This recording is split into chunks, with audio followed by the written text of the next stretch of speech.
Hi, I'm Rita Wilkins, also known as the Downsizing Designer. I think you're going to enjoy today's video. It's about starting over at 60, embracing it as a great opportunity and a profound invitation to begin again. So turning 60 is often considered a milestone. It's a marker of wisdom, of experience, but it's also, for many, a moment of upheaval. You know, life's landscape may have shifted dramatically within the last couple of years. Children are grown and gone from the nest. Careers are ending or they're changing. Relationships are evolving or maybe they're even ending. And health concerns are starting to surface. So these are called life quakes. They shake the ground beneath us and they require a lot of deep reflection. So starting over at 60 is not a crisis, but a profound invitation. It asks us to let go, to face our fears and the uncertainty, and to redefine what home, joy, and legacy actually mean to us. Most importantly, it asks us to embrace the opportunity to live fully each day, authentically, and on our own terms. So this video is going to explore 5 core challenges that we face as we turn 60 and even a little bit before. With the transformative mindset shifts that we need to maybe take on, and also it opens new doors to excitement, joy, and profound opportunity and adventure. So the first core challenge is letting go of what's familiar. The challenge of saying goodbye to things. So one of the hardest parts of starting over is often that emotional weight of letting go. It's not about just the possessions and the routines. It's also about identities, the roles that we played for decades, parents, spouse, professional, caregiver. When these roles change or when they end, we might feel untethered and vulnerable and even lost. So a woman named Helen, who had retired after 40 years, she found herself, questioning her purpose and her value. And the familiar structure, the identity that she had built around her work vanished, leaving her feeling like a nobody, or feeling a void. So there's an invitation to a mindset shift here, and that's letting go is not losing yourself. It's making space for who you're becoming. And rather than mourning what once was, invite curiosity about what could be. So your story is not finished yet. It's still unfolding, all brand new.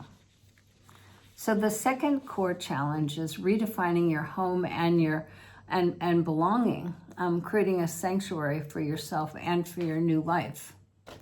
So home is such an integral part of us, but it's much more than just walls and belongings. It's our sanctuary. It's a place of identity, of comfort, relaxation. And after a major life transition, your home might not feel so familiar. It might even feel alien and a reflection of the past rather than the present or the future. So an example of this was John, who was a widower, described feeling haunted by the memories of his family home. And only when he consciously began to declutter and redesign his space to reflect his new life, then he started to feel the peace return because he was making it his home again. So the core mindset shift that needs to occur here is clearing away what no longer serves you is actually an act of self-love and also self-definition.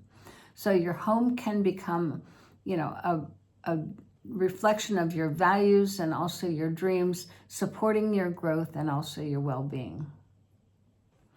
So the third core challenge is facing fear and uncertainty and having the courage in the unknown.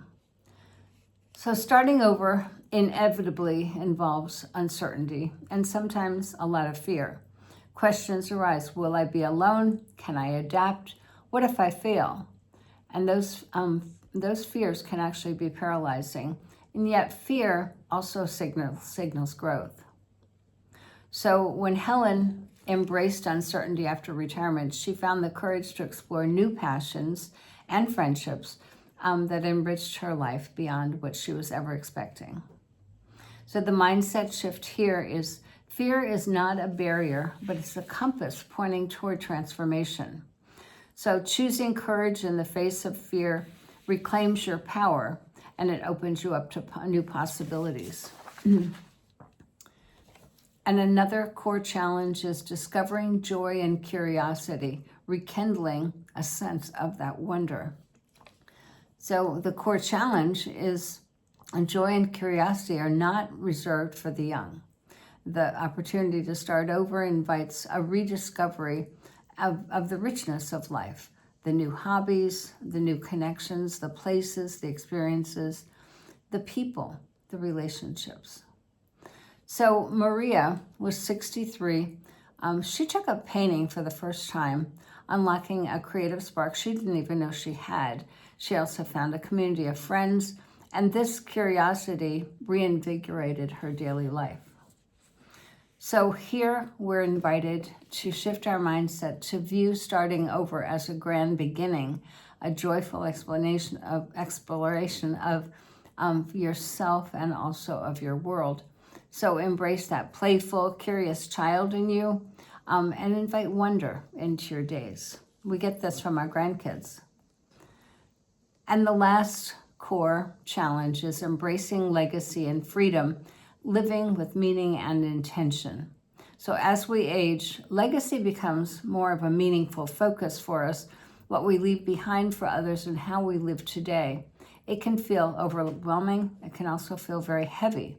But legacy is not just possessions or achievements. It's actually about presence, kindness, authenticity. So Tom had downsized to a smaller home, using that opportunity to connect deeply with his family and community.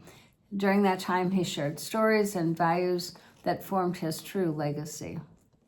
So the invitation here for the mindset shift is that freedom lies in authentically how you are now, with living with intention, with joy.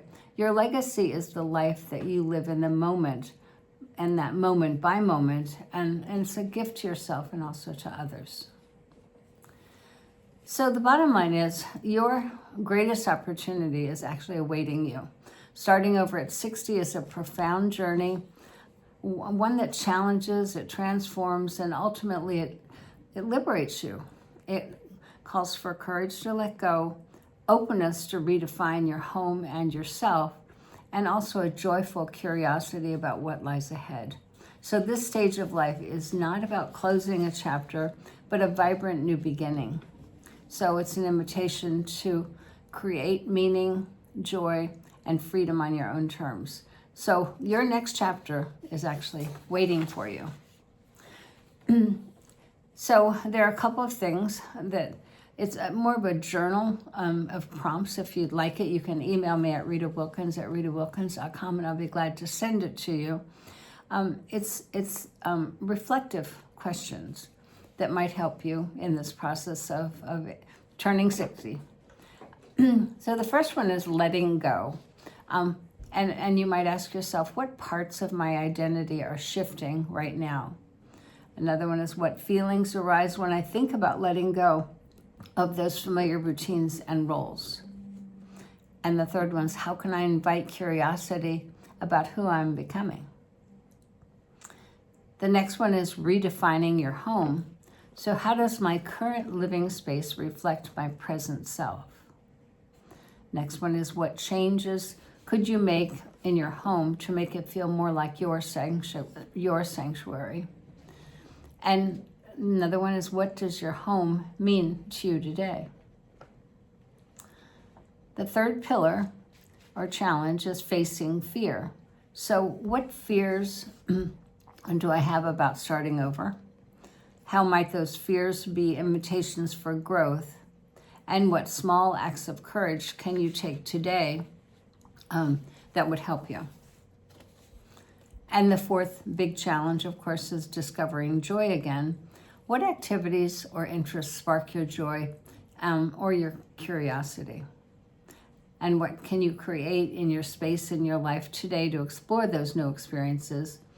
And when have you felt most alive and joyful recently? I love that question. And number 5 is embracing your legacy. So what values do you want to live and leave behind? And how can you live more authentically starting right now? And what moments or actions can you cherish as part of your legacy? So I hope this helps. And again, if you would like that list of questions, just email me at ritawilkins@ritawilkins.com. Thanks.